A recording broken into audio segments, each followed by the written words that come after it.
Hey, what's up, Destiny community? My name is Canadian, and today I want to talk about invisibility in Destiny 2. So I'm a Way of the Wraith player, and I'm invisible a lot with flawless execution, and there's not really a lot of consensus in the Forsaken era how invisibility works, so I took it upon myself and grabbed a volunteer and tested everything that I could think of about invisibility, capturing both perspectives, both the player and the enemy's perspectives. So let's get right into it. And if you don't want to see all the tests, skip to the end. I'll put a timestamp on the screen and you can just, see the conclusions drawn from these tests. Anyways, let's get started.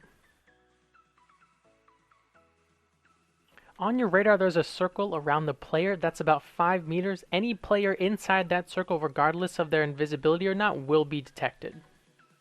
Crouching. When you are crouched, you will ping the enemy's radar approximately every 2 seconds.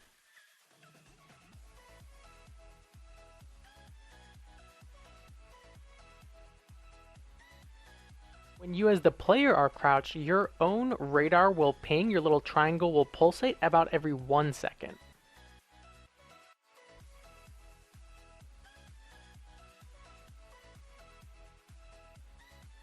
So the first test is crouching stationary during and after invisibility. During invisibility, you will not give off any radar pings whatsoever, and if you continue to remain crouched after your invisibility ends, you will continue to remain off radar for approximately 15 additional seconds. So here's the same test from the player's perspective. Now notice after the invisibility ends, your own radar in the top left will lie to you. Your own radar triangle will ping, making you think you're appearing on the enemy's radar when in fact you are not. Crouch walking during and after invisibility functions exactly the same as crouching. You can now move around the map during and after invisibility and know reliably that you have not appeared on the enemy's radar. If you watch the radar on the top left closely, you can see just how long the invisible player stays off radar even after becoming visible once again.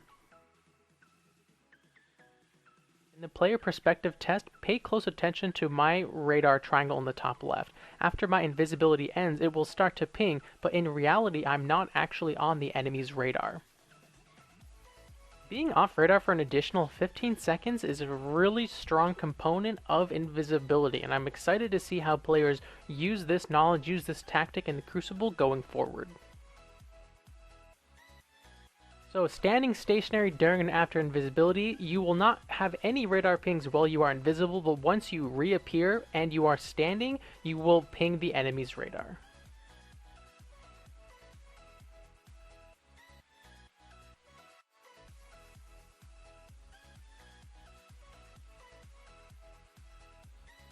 Standing and walking normally during invisibility functions the same as being stationary. You won't give off any radar pings, however you will give off a ping when invisibility ends.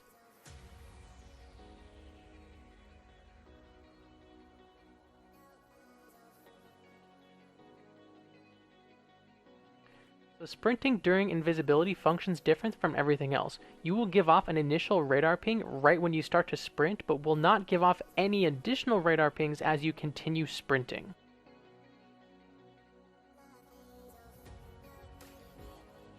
So jumping during invisibility is pretty straightforward. If you don't do an augmented jump, you will not give off a radar ping, but if you do an augmented jump, you will give off a radar ping.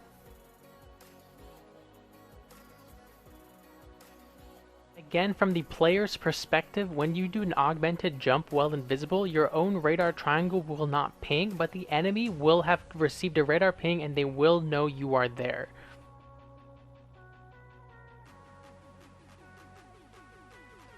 So taking what we learned, let's combine two of these mechanics together. If you walk while invisible, then crouch right as invisibility ends, you can remain off radar for a really long time while having decent movement speed during invisibility. So for the Spectral Blade invisibility test, all the results were the exact same as the previous section. So for example, crouching while stationary didn't give any radar pings, which is the same as the previous crouching stationary invisibility test. Standing stationary, standing sprinting, standing jumping, all of those had the same exact results as normal invisibility. So Spectral Blades is just another form of invisibility in the game, but on top of that you get true sight.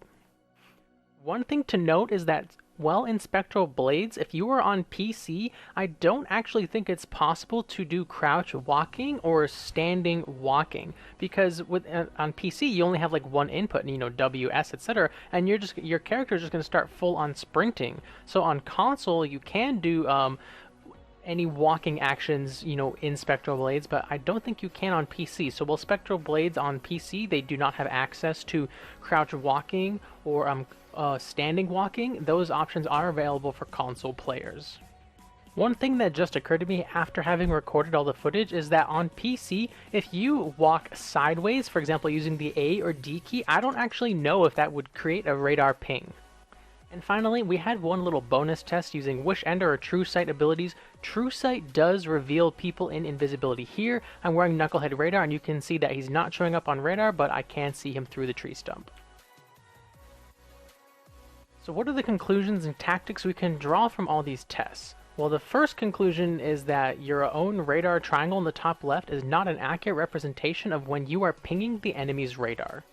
In a lot of the tests, the triangle would be pinging on the player screen, the person invisible screen, like they were giving off radar pings, but on the enemy screen there actually is no radar ping. So the main thing I can say here is do not trust your own radar triangle. Go back, hopefully internalize, the separate tests in this video and understand which ones do create radar pings and which ones do not. I'd say the most important one is the fact that if you crouch right before your invisibility ends and you continue to crouch walk, you can stay off radar for 15 additional seconds. That is a lot of mobility that goes where you can move around the map without being detected. So I think that's a really strong lesson from this video. Move around the map, invisible, crouch right before it ends, and then you get 15 more seconds of being off the radar if you continue to move around while crouched. Real quick, let's break down some numbers. So let's say you're playing Way of the Wraith with Flawless Execution. No graviton forfeit. You will go invisible after Flawless Execution for 9 seconds. So you can stand and walk around the map, do single jumps, and you will not be detected on radar. You see that little countdown, 1 second, 2 seconds left, then you crouch, right? You're going to come out of that stealth and still be off radar for 15 additional seconds. That's 24 seconds total you have been off the radar moving around the map. Add in graviton forfeit, and you get 3 more seconds on Flawless Execution, so that's 27 seconds total, almost 30 seconds of not being on the radar, which is just absolutely insane. Another big lesson from this video is how sprinting and invisibility works. You can sprint in invisibility as long as you want and you will not be detected. The only radar ping you will make while invisible and sprinting is the initial sprint. So what do you do with this knowledge in terms of tactics? So what you want to do, so let's talk about Spectral Blades. If you activate Spectral Blades far away from the enemy team and start sprinting and then don't stop, and you can really close that distance, and you avoid double jumping, you can move in knowing exactly where they are and you will not have created a single radar ping. And again, the main thing is that you start sprinting far away from the enemy team. Again, this also works with normal invisibility, such as Flawless Execution and Vanishing Dodge, or the Smoke Bomb invisibility also. So again, go invisible, start sprinting far away from the enemy team, and you'll be able to close that gap at high speed, and they will not know you are coming because you will not have triggered any radar pings. The radar ping only happens when you initially start sprinting. And lastly, all these tests combined open the door for more Spectral Blade kills, more stalking the battlefield, more Wraith-like behavior, because in that super, that kind of short range hit registration, a little bit lacking super, you can now really move in close, know when you are pinging the enemy team and when you aren't, so you can kind of manipulate the enemy's radar to move in close, and that super lasts a really long time. So with all this information on how radar pings work, especially during Spectral Blades, you have more tools available to you, more tactics available to close the gap, get in close where they don't know you're there, so then you can, get those 3-4 kills, maybe sometimes 5, 6, who knows? I mean, I like Spectral Blades. I've seen a lot of success with it. If you guys haven't heard already, a great tip with Spectral Blades is to be very high in the air. There's that tip where, to jump before you attack, and that's true, but don't just like jump, really jump before, even just one normal jump before you attack. Your lunge range increases dramatically if you are actually airborne, not like 2 feet off the ground. So there's a tip for you on how to use Spectral Blades. Another quick tip for Spectral Blades is that your super bar drains a lot faster when you are not invisible, which is why it's really important to make sure you get off a heavy attack whenever you're traversing the map, so you can use as much as your super to attack the enemies rather than just like traversing the battlefield. Alright guys, that's going to be it for this video. Hopefully you guys enjoyed it and learned something. If you think of any other tests that I missed or maybe that you want to see tried, consider doing them yourself and then letting us know in the comments how they go, what the results are. Some of the ones that come to me that I should have tested in hindsight are when you're doing any of those actions where you're not creating any radar pings, is thinking about, will switching your weapon cause you to give off a ping? Will reloading your gun cause you to give off a ping?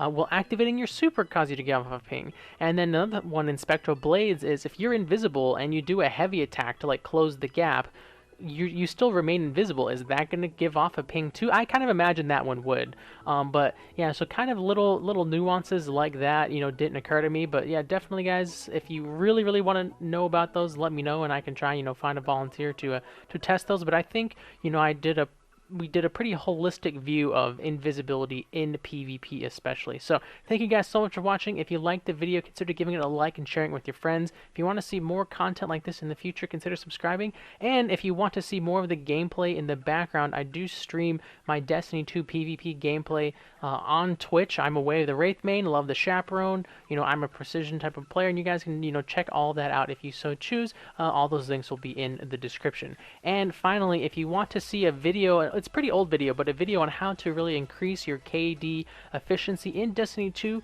I made a video back in the D2 PC beta that I think is still relevant. Obviously, I know there's been a lot of, sandbox changes and whatnot, but I think, those tips are still helpful. I'm going to put that in the top right-hand corner of the video right about now, and hopefully, if you guys watch that, hopefully you guys find that helpful too. Big shout out to Michael who helped me do the test. Thank you, Michael, so much from the clan I'm a part of for, taking time out of what you were doing to help me capture these tests. I really appreciate it. You're easy to work with, and hopefully, we can make some videos in the future. Again, guys, thank you so much for watching. I hope this video was helpful, and as always, have a good one. Thanks for sticking around till the end of the video. Check out these 2 other videos on the left hand side and be sure to subscribe by clicking that button on the right. If you like all of this stuff, you can follow me on Twitch, Twitter, Discord, and of course YouTube. All the links will be in the description below. Again, thanks so much for watching guys and have a good one.